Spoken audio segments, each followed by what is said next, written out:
Donald Trump election loss causes dollar drop as Alabama abandons Republican rival. Donald Trump was dealt another blow after the U.S. dollar dropped following the election of a Democrat to the U.S. Senate. Democrat Doug Jones won a bitter fight for the deeply conservative Alabama's Senate seat on Tuesday, dealing a political blow to the U.S. president in a race marked by sexual misconduct accusations against Republican candidate Roy Moore. Following the announcement, Bloomberg tweeted, "Just in, dollar drops after Alabama Senate vote that saw the Republican majority diminished."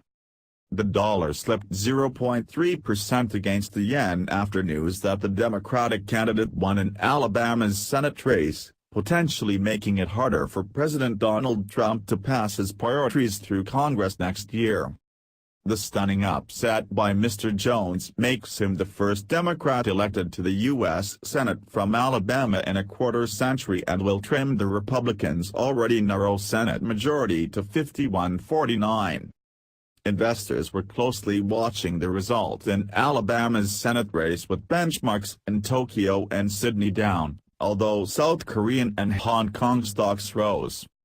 Mr. Moore, 70, a Christian conservative who was removed from the state Supreme Court in Alabama twice for ignoring federal law, has denied the allegations and said he did not know any of the women who made them.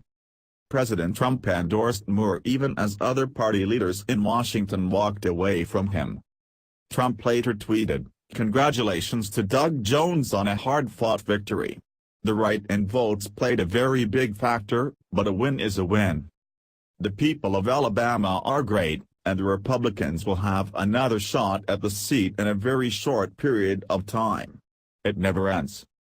One exit poll found 54% of voters said the sexual allegations against Mr. Moore were not important to the vote, while 41% said they were.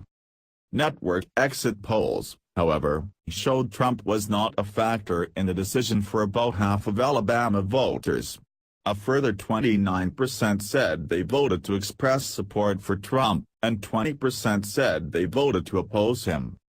Louis Loveman, 73, a retired librarian and self-described lifelong Republican, revealed he voted for Jones. He said, "It's simple. I don't trust Roy Moore. There are too many allegations floating out there for there not to be fire behind all that smoke.